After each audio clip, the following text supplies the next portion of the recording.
Hello everybody.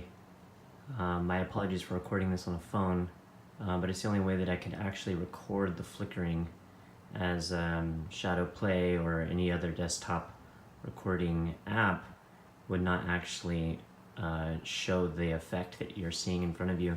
So if this looks like your situation, I looked online and found many posts saying to change compatibility inside the wow.exe file, to disable G-Sync, to run as administrator, and none of those things worked.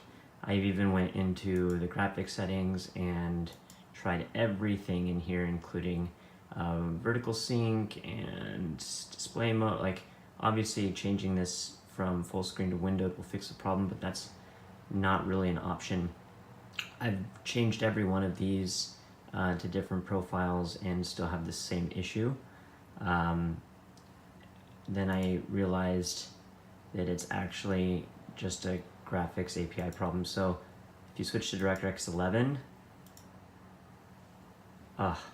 clear as day. So once again, System, Advanced, Graphics API, DirectX 11. That's the one you want. Otherwise, you're stuck looking like this, and that's no fun. System, Graphics API, DirectX 11. Hope this helped. Good luck out there.